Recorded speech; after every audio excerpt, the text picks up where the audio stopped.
Hold on! Clara O'Donnell's voice, raw and fierce, cuts through the howling Montana wind of 1879 as she swings her father's rusted ice pick to save a stranger trapped beneath the Yellowstone's frozen grip. At just 14, this fiery-haired girl, shaped by her father's creed of compassion, dares to defy a town poisoned by fear and lies. Her choice sparks a journey that could heal a fractured community or shatter it forever. Will Clara's courage outlast the ice and betrayal? Subscribe now, ring the bell, and share where you're listening from. What drives a child to risk everything? Can one heart thaw a town's hatred? Stay to uncover a tale of grit and redemption. The Yellowstone River lay shackled in ice, a gray tomb under a sky heavy as a blacksmith's anvil in the brutal winter of 1879. Copper Creek, a mining town clawing at Montana's edge, was a ragged scatter of shacks, their warped boards creaking under the weight of coal smoke and dread. Whispers of Comanche raiders, shadows who'd slit throats for a horse, slithered through the saloon's cracked walls, stoking fear in hearts already worn thin by hunger and cold. Clara O'Donnell, barely 14, trudged toward the riverbank, her boots crunching snow that glittered like broken whiskey bottles. Her breath puffed white, her slight frame bundled in a patched coat, red hair tucked under a wool cap singed by last winter's hearth. In one hand, a hemp sack for firewood. In the other, her father's rusted ice pick, its weight a ghost of the man who'd taught her to face the world's bite. Clara lived on the town's fringe in a lean-to that groaned against the wind, with her mother, Ellen, heavy with child. Copper Creek saw them as burdens, their poverty a stain on the town's dwindling hopes. Clara's father, Tom O'Donnell, had been a miner with hands like saddle leather and a heart that believed kindness could outlast cruelty. A hand outstretched saves a life, he'd said, pulling a man from a collapsed shaft before fever claimed him 2 winters back. Those words were Clara's compass, though the town's pinched faces and Sheriff Hammond's oily lies about savages beyond the horizon tried to snuff them out. The river was her refuge, its frozen expanse honest in its indifference, unlike the saloon's venom or the preacher's hollow sermons. She moved with purpose, hazel eyes scanning the snow for deadfall. The ice gleamed, slick as a liar's tongue, each step cracking like a snapped bone in the stillness. Her sack was half full of brittle pine when a sound stopped her dead, a faint, rhythmic thud, like a pulse fighting to be heard. It came from the river, sharp and desperate, clawing at the silence. Clara's heart kicked like a spooked horse, her breath catching in her throat. She dropped the sack, snow swallowing the clatter, and crept to the ice's edge. The thud grew clearer, a frantic knock from below, like a coffin lid rattling. Kneeling, she brushed snow aside, her fingers stinging, and peered through the ice's cloudy veil. A shadow stirred beneath, a man's face, pale and strained, mouth gaping for air the river wouldn't give. Her pulse hammered, a drumbeat against her ribs. He was Comanche, his dark hair plastered wet, eyes wide with the terror of a trapped wolf. Clara's mind flashed to the saloon's tales, raiders who burned barns, shadows to be shot on sight. Sheriff Hammond's voice, slick as grease, echoed, "No mercy for savages." The safe choice was to run, to let the ice claim its prize and keep Copper Creek's scorn at bay.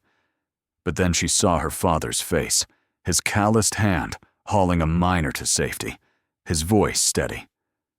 "No one's left behind." Clara's grip tightened on the ice pick, its rust biting her palm. She wouldn't let a man drown, not while her heart still beat.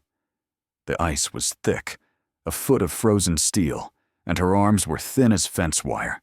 She swung the pick, its point biting shallow, spitting chips like shattered teeth, Her breath rasped, shoulders burning, but she struck again, each blow a spit in the face of the town's hate. Blood seeped from her knuckles, staining the snow crimson. The man's thuds weakened, his shadow sluggish, the cold stealing what fight he had left. Clara's fear hardened into fury. "Hold on!" she shouted, her voice raw, swallowed by the wind's howl. The ice groaned, a crack spiderwebbing from her blows.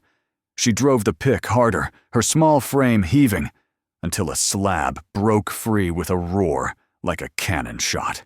Black water surged, bitter as death, as she reached in, hands numb in the freezing current. She grabbed his coat, a heavy hide slick with ice, and pulled, boots slipping on the bank. He was heavy, limp as a felled steer, but Clara braced against a rock, muscles screaming. With a final heave, she dragged him onto the snow, his chest heaving like a broken bellows. His eyes, dark as coal, met hers, wary but alive. The wind screamed, carrying Copper Creek's distant clatter. Clara's breath came ragged, the pick still clutched tight. She'd cracked the ice, but the real fight was just beginning. Clara's breath came ragged, the pick still clutched tight. She'd cracked the ice, but the real fight was just beginning.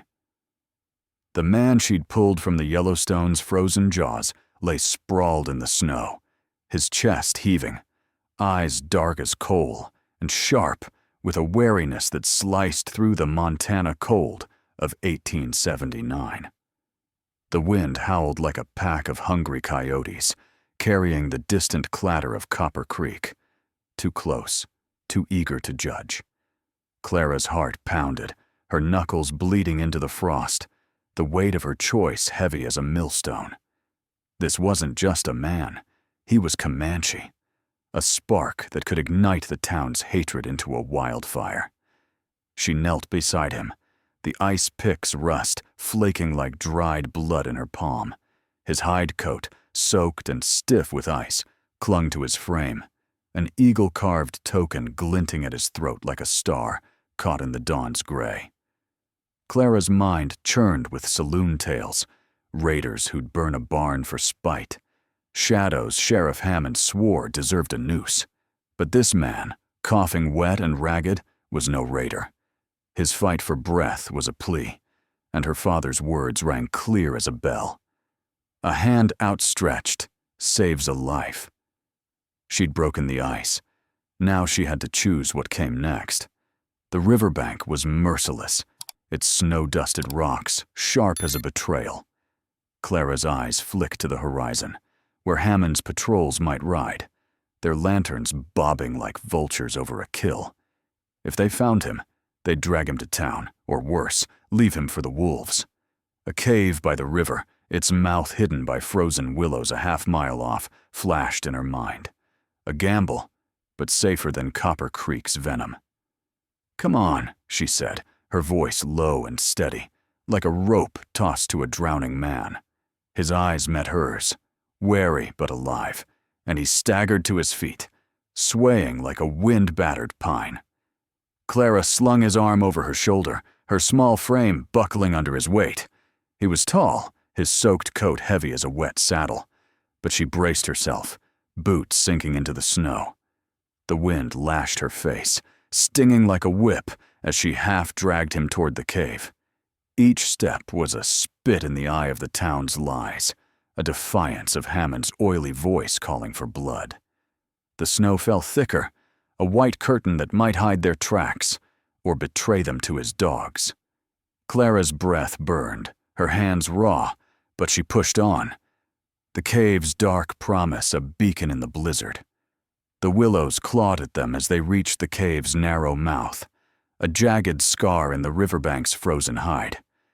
Inside, the air was damp, heavy with the scent of earth and stone, the space tight as a miner's shaft.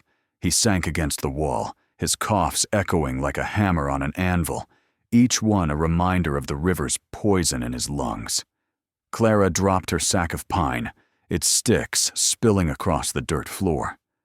Her heart thudded, the ice pick still gripped tight, her father's words afire in her veins. She'd saved him from the ice, but Copper Creek's hatred was a hungrier beast. She struck flint with a steel shard, sparks leaping like fireflies to catch the pine's resin. A flame bloomed, small but fierce, its light dancing on the cave's rough walls. The warmth was a frail shield against the cold that pressed in like a debt collector. His eyes, dark and sharp despite the fever, tracked her movements. Clara's mind raced. Hammond's men would be scouring the riverbank soon, their rifles loaded with lies. She thought of her mother, Ellen, back at the lean-to, her worry a knife in the dark. The cave was a refuge, but it was also a trap, and time was slipping like sand through a cracked hourglass. Clara's gaze fell on the eagle token, its carving a mystery she couldn't yet unravel. He wasn't just a man. He was a Comanche, maybe a runner, his life a thread she'd pulled from death's weave. Her choice to hide him was a spark that could either light their way or burn them all. The fire crackled, a warning in the dark, and Clara knew the fight wasn't over. Hammond's greed would find them, and she'd need more than an ice pick to face it. Clara dropped her sack of pine, its sticks spilling across the dirt floor. The cave's damp air clung like a fever, its stone walls sweating frost under the Montana night's cruel grip in 1879. Tahu slumped against the rock, his coughs hacking like a dull axe on hardwood, each one a reminder of the river's poison in his lungs. The eagle token at his throat glinted faintly, a lone spark in the dark. Clara's hands, raw and bloodied from the ice pick, trembled as she knelt, her breath clouding in the chill. She dragged him from death's jaws, but the cave was no sanctuary yet, just a fragile shield against Copper Creek's hate and the wind's relentless howl. She struck flint with a steel shard from her pocket, sparks leaping like fireflies to catch the pine's resin. A flame bloomed, small and defiant, its light dancing on the cave's jagged walls. The warmth was a whisper against the cold that pressed in like a debt collector. Tahu's eyes, dark as a storm's heart, tracked her movements, wary but sharp despite the fever burning through him. Clara's heart thudded, her father's ice pick still clutched like a talisman. She'd saved a life, but the weight of that choice hung heavy as a millstone. Sheriff Hammond's lies about Comanche raiders echoed in her mind, a venom that could turn this cave into a trap. Clara's mother, Ellen, would be pacing the lean-to by now, her swollen belly slowing her steps, her worry a knife in the dark. Clara hadn't told her where she'd gone. There'd been no time. The thought of her mother's fear was a splinter in her chest, but Tahu's ragged breaths kept her grounded. His coughs deepened, each one a fist to her gut, carrying the ghost of her father's last days. She knew pneumonia's cruel rhythm. Tom O'Donnell had taught her that much before the mines and fever took him. Clara rummaged in her sack, pulling out a tin cup and a strip of willow bark she'd scavenged by the river. It was a thin hope, but it was all she had. She slipped outside, the night's chill biting her face like a branding iron. The willow stand was a quarter-mile off, its skeletal branches clawing at the snow. Her knife, small but sharp, cut strips of bark, sap freezing on her stinging fingers. Back in the cave, she boiled the bark over the fire, the bitter steam curling like a ghost. Tahu stirred, his glassy eyes tracking her.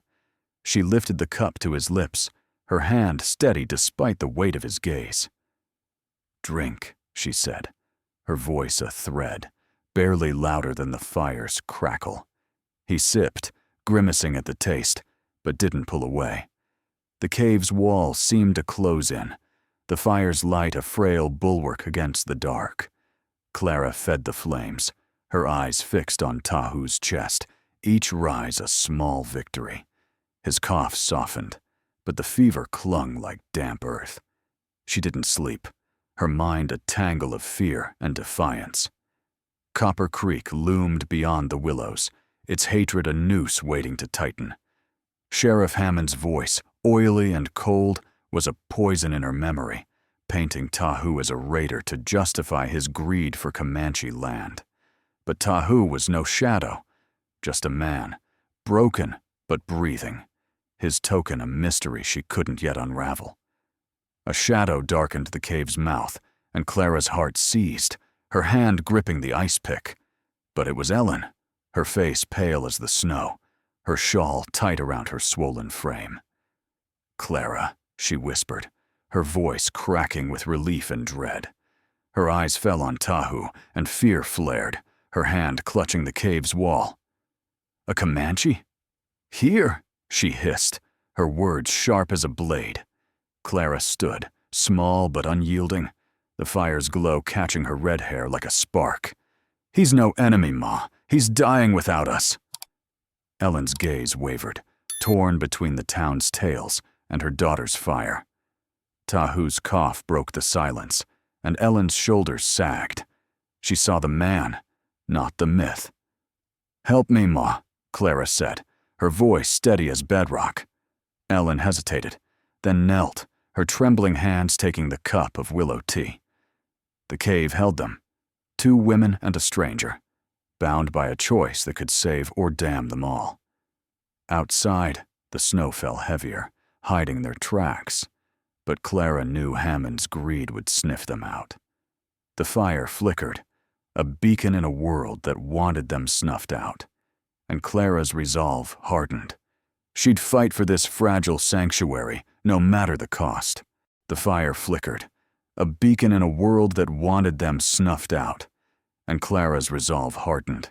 She'd fight for this fragile sanctuary, no matter the cost. The Montana night of 1879 was a blade, its edge honed by a wind that sliced through the cave's mouth, where Clara, Ellen, and Tahu clung to the thin warmth of their fire. The cave's stone walls, slick with frost, seemed to pulse with the weight of their choice, each crackle of pine a heartbeat in the dark. Clara sat cross-legged, her raw hands tracing the ice pick's handle, her hazel eyes fixed on Tahu. His coughs, though softer, still rasped like gravel under a boot, his fever a stubborn shadow that refused to lift. Tahu stirred, his eyes clearer, catching the fire's glow like polished obsidian. He murmured, a low string of Comanche words, sharp and rhythmic as hoofbeats on hard pan. Clara leaned closer, her breath clouding in the damp air. "Say it again," she urged, her voice a whisper, as if the cave might betray them. Tahu's lips twitched, a ghost of a smile breaking through his fever's grip.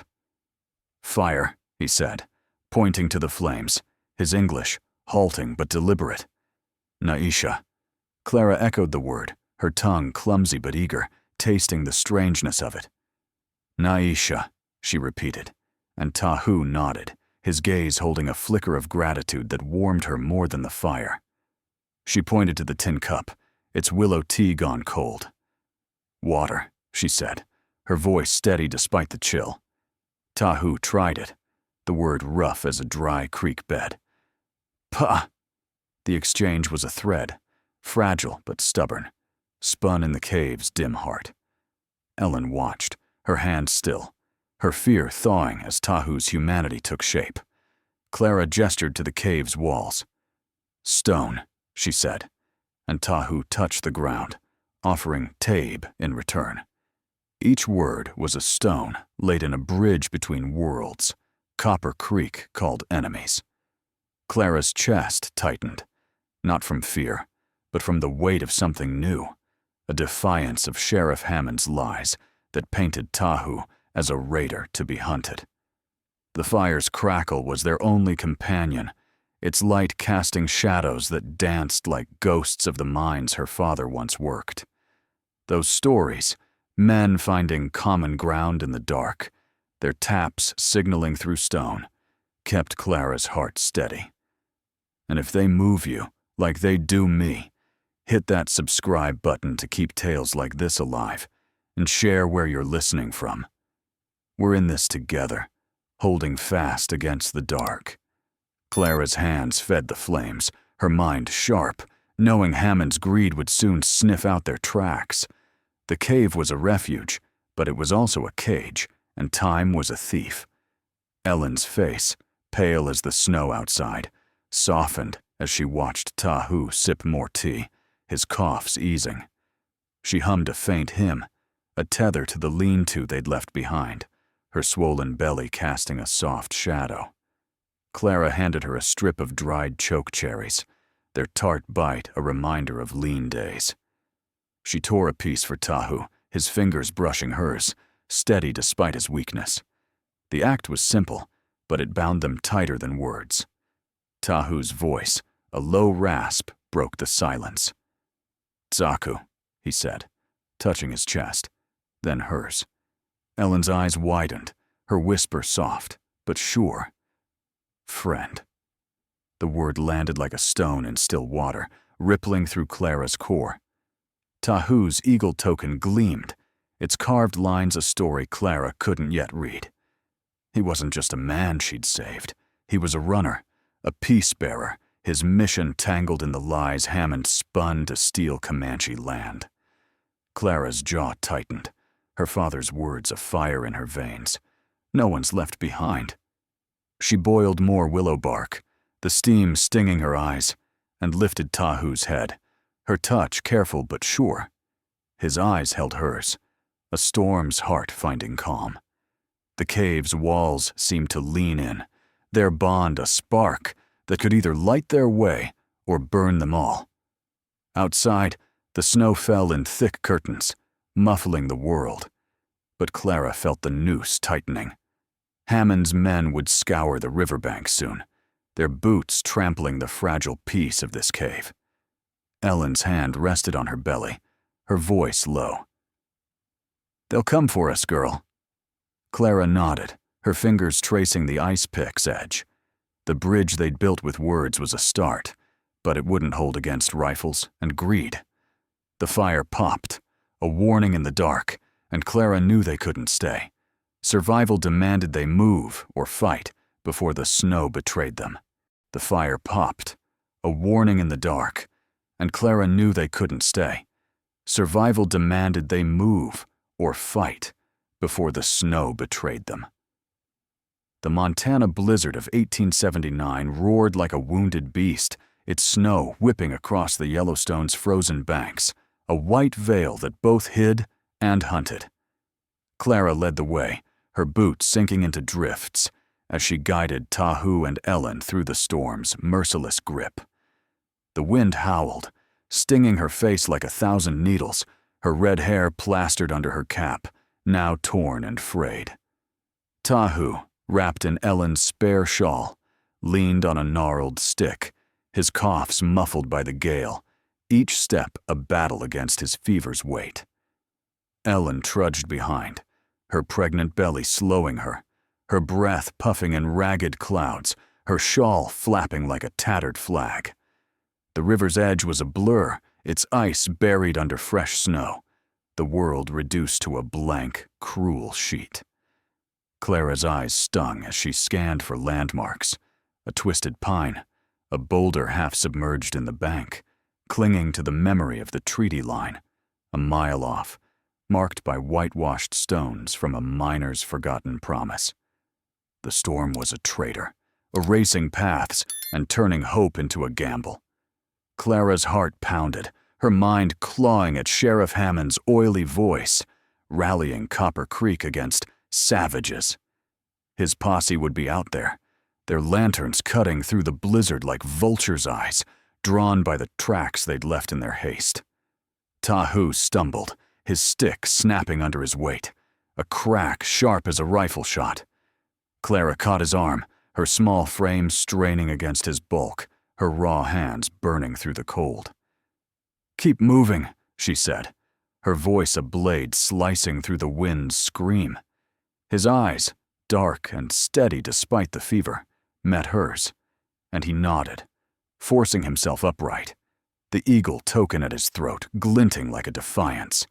Ellen's hand clutched Clara's shoulder, her face pale as the snow, her voice barely audible. "They're coming, girl," she gasped, her words nearly lost in the storm's roar. Clara's gaze flicked back, catching a flicker of movement, a shadow that could be a tree or a man. Her stomach twisted. Hammond's posse was a ghost story. The trio pushed on, the snow deepening, each step a wrestle with the storm's weight. Clara's hands, still raw from the ice pick, burned as she gripped Tahu's arm, the tool swinging heavy at her side. They reached a ravine, its walls jagged with ice-crusted rock, a narrow path that might lead to the treaty line where Tahu's people could be waiting. But the storm turned vicious, the wind a scream that drowned their breaths. Clara's cap tore free, her hair whipping like a flame in the gale. She squinted, spotting a cliff ahead, its face sheer and white, a dead end that loomed like a judge's gavel. The ravine had betrayed them, funneling them into a trap as cold as the river's heart. Hooves thundered behind, faint but growing, cutting through the blizzard's roar like a knife through hide. Clara spun, her heart a drum against her ribs. Shadows emerged through the snow. Hammond's posse, 10 men strong, their coats dusted white, rifles glinting like coyote fangs. Hammond rode at the front, his silver badge flashing, his grin a slash of cruelty that cut deeper than the wind. "Got you, girl!" he shouted, his voice carrying like a gunshot. "Harboring a killer!" Clara's blood surged, her hand tightening on the ice pick, its rust biting her palm. Tahu wasn't a killer, but Hammond's lies were a noose, and Copper Creek had swallowed them whole. Ellen pulled Clara close, her breath ragged, her eyes wide with fear and defiance. "Run, Clara," she whispered, but the cliff loomed, its base a chaos of snow and stone, offering no escape. Tahu straightened, his fevered frame taut, his hand clutching the eagle token as if it could summon strength. "No run," he said, his English rough but firm, his voice a spark in the storm. Clara's jaw clenched, her small frame planting itself between Tahu and the posse, the ice pick raised like a challenge. The wind screamed, but her resolve was louder. She'd face Hammond's hate head-on, her father's words a shield. No one's left behind. The ravine held its breath, the storm's fury a prelude to a reckoning that would either break them or burn through the lies. The ravine held its breath, the storm's fury a prelude to a reckoning that would either break them or burn through the lies. The Montana blizzard of 1879 raged on, its snow swirling like ash from a kicked-over fire, pinning Clara, Ellen, and Tahu against the sheer white cliff. Clara stood firm, her small frame a defiant spark, the ice pick raised like a challenge, its rust glinting in the faint dawn light. Her red hair whipped free, a flame against the blizzard's pallor, her hazel eyes blazing into Sheriff Hammond's posse.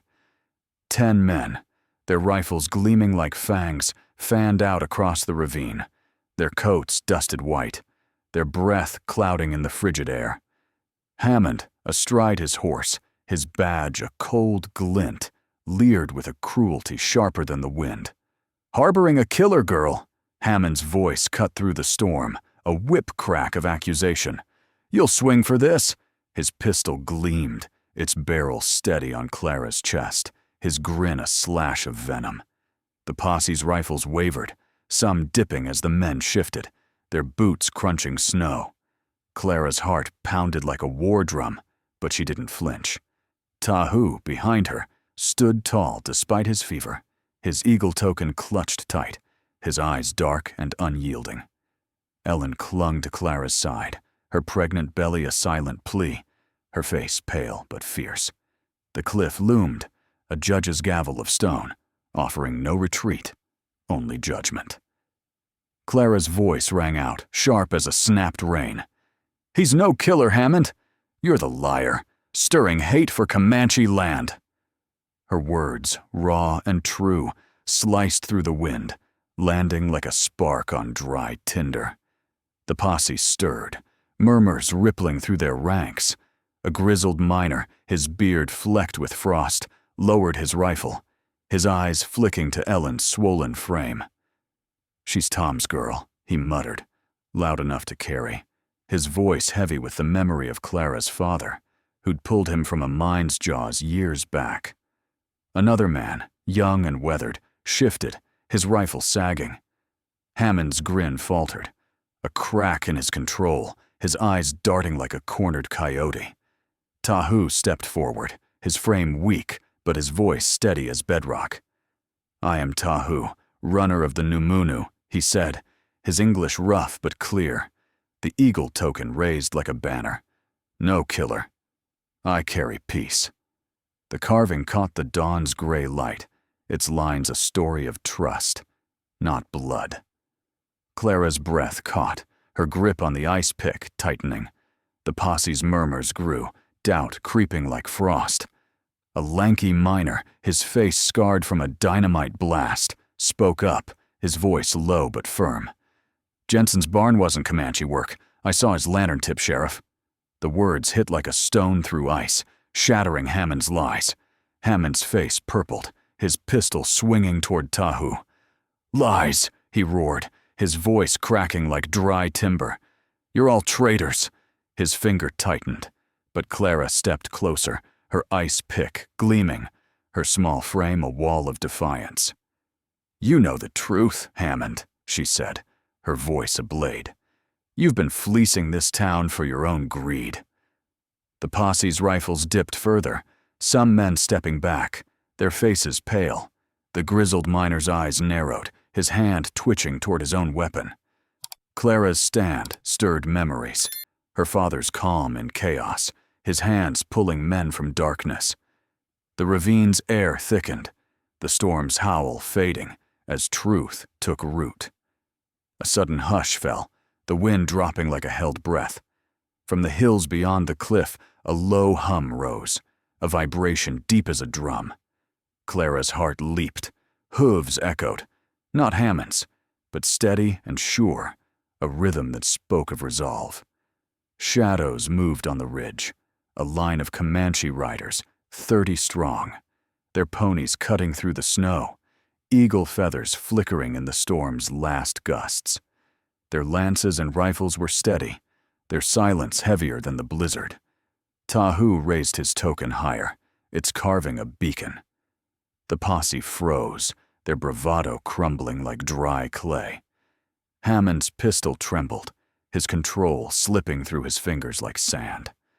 Clara's eyes locked on the riders, her ice pick still raised, her father's words a fire in her veins. No one's left behind. The Comanche's presence was a thunder without sound, a judgment that dwarfed Hammond's lies. Ellen's hand gripped Clara's, her breath shallow but fierce. The ravine, once a trap, now held a spark of hope, but the standoff teetered on a knife's edge. One wrong move could ignite a bloodbath or burn away the hate that had festered too long. The ravine, once a trap, now held a spark of hope, but the standoff teetered on a knife's edge. One wrong move could ignite a bloodbath or burn away the hate that had festered too long. The Montana dawn of 1879 broke like a cracked rib, spilling pale light across the snow-choked ravine, where Clara O'Donnell stood, her ice pick gleaming in her raw hand. Her red hair flared against the blizzard's fading howl, her small frame a defiant spark between Tahu and Sheriff Hammond's posse. Tahu, weak but unyielding, held his eagle token aloft, its edges sharp against the gray sky. Ellen clung to Clara's side, her breath shallow, her eyes fierce despite the fear. The Comanche riders, 30 strong, lined the ridge, their ponies steady, lances and rifles still, their silence a thunder that dwarfed the storm. Hammond's face twisted, his pistol trembling as he aimed at Clara, his badge glinting like a snake's eye. "Back off, savages!" he bellowed, his voice splintering like dry timber. The posse, 10 men with rifles shaking, glanced at each other, their certainty crumbling like frost underfoot. Clara's stand, her ice pick raised, her voice accusing Hammond of greed, had stirred memories of her father, Tom, whose hands had pulled men from the mine's dark. The grizzled miner, his beard flecked with snow, lowered his rifle fully, his gaze heavy with shame. "She's Tom's girl," he said again, louder, the words a ripple through the posse, cracking Hammond's hold. Tahu's voice cut through, steady as a river stone despite his fever. "I am Tahu, runner of the Numunu," he declared, the eagle token a banner in his hand. "No killer. Peace for my people." The carving caught the dawn's light, its lines a testament to trust, not blood. Clara's heart raced, her grip on the ice pick iron tight. The posse's murmurs swelled, doubt spreading like wildfire. The scarred miner spoke again, his voice a low growl. "Jensen's barn burned from his own lantern, Hammond. You knew it." The truth landed like a sledgehammer, shattering the lies Hammond had spun to steal Comanche land. Hammond's rage boiled over, his pistol swinging toward Tahu. "You're all traitors," he snarled, his finger tightening. Clara stepped closer, her ice pick a glinting challenge, her voice a blade. "Your greed's done, Hammond. Face it." The posse's rifles sagged, some men stepping back, their faces pale as the snow. The grizzled miner's hand hovered near his rifle, his eyes hard with resolve. Clara's defiance echoed her father's calm, a strength that didn't need to shout. The ravine's air thickened, the storm's last gusts fading as the Comanche's presence loomed, a silent judgment heavier than any shout. From the ridge, a Comanche elder descended, his pony sure-footed, his face lined like canyon walls. His hand rose, stilling the riders, their eagle feathers steady in the dying wind. "We seek no war," he said, his English slow but heavy, each word a weight. "Tahu speaks for peace, your lawman speaks for greed." His voice carried the authority of stone, unshaken by the posse's rifles. The men froze, their bravado dissolving like smoke. Clara's breath caught, her ice pick steady, her father's words afire in her veins. "No one's left behind." The elder's calm mirrored Tom's, a quiet strength that turned the ravine into a crucible for truth. Hammond's eyes darted, his pistol wavering. "You've ruined me, girl," he roared, his finger tightening on the trigger. A crack split the air, sharp as a whip, but it wasn't Hammond's shot. The grizzled miner, his rifle raised, fired at Hammond's hand, the bullet knocking the pistol into the snow. Blood welled from Hammond's mangled fingers, his scream high and thin, a coyote caught in a trap. The posse broke, 2 miners rushing forward, pinning Hammond to the ground, their faces grim. "Enough of your lies," the grizzled one spat, his voice thick with disgust. The Comanches watched, unmoving, their lances lowered but ready, their silence a verdict.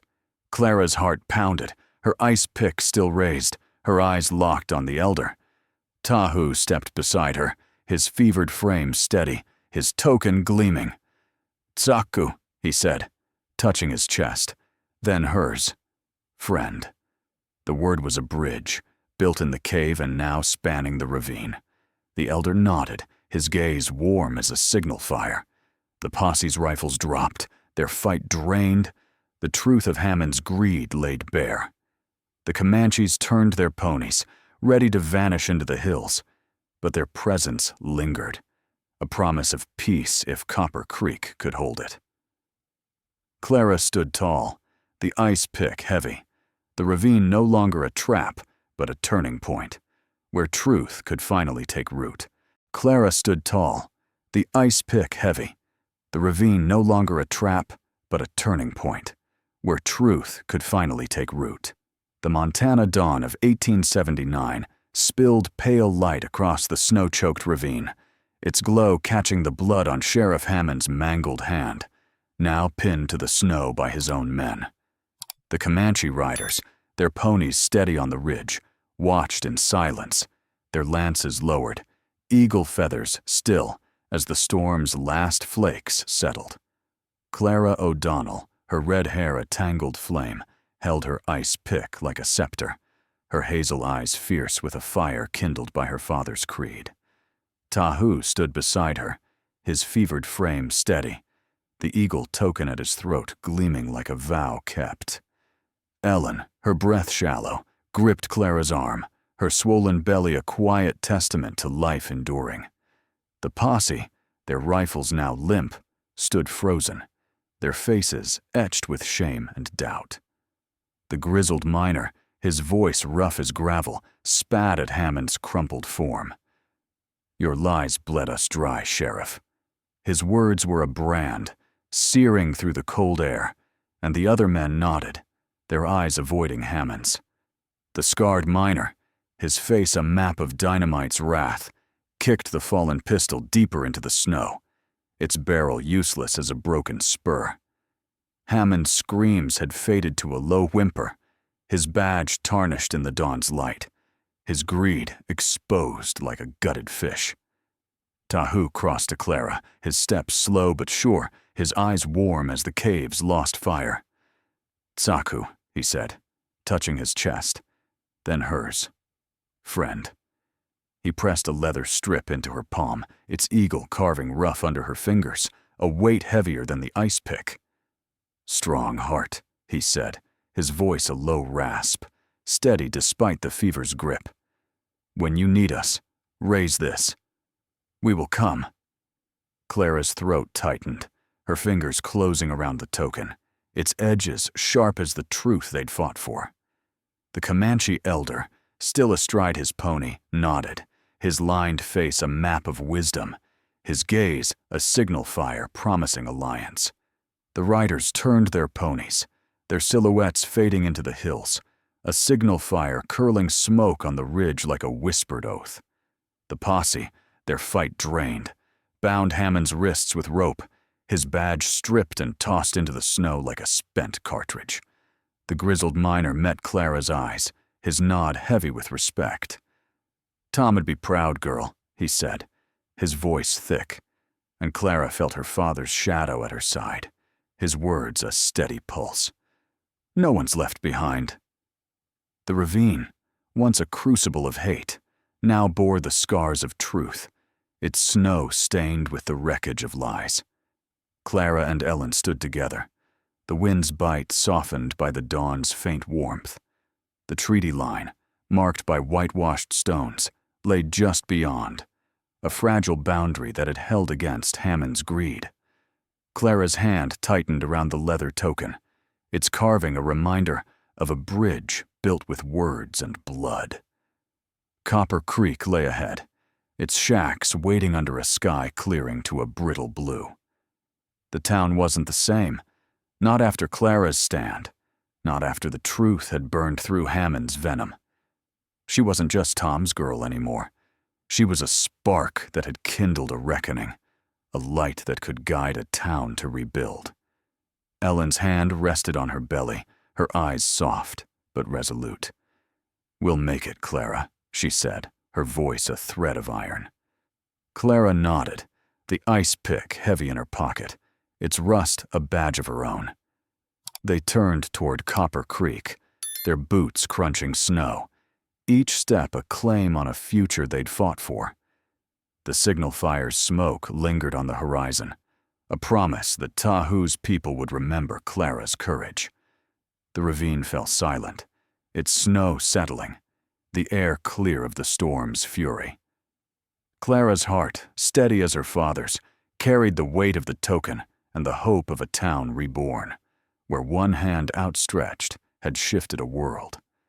Clara's courage in the frozen Montana winter of 1879 turned fear into hope, proving one heart can break the ice of hate. Her story, etched in snow and fire, lingers as a testament to defiance and truth. What stirred you most about Clara's journey? Did her stand spark hope or surprise you? Drop your thoughts below and share where you're listening from. We're grateful you rode with us through this tale of grit and redemption. Spread this story to those who love a spark in the dark. Join us for more tales where heroes rise from the frost. See you in the next chapter.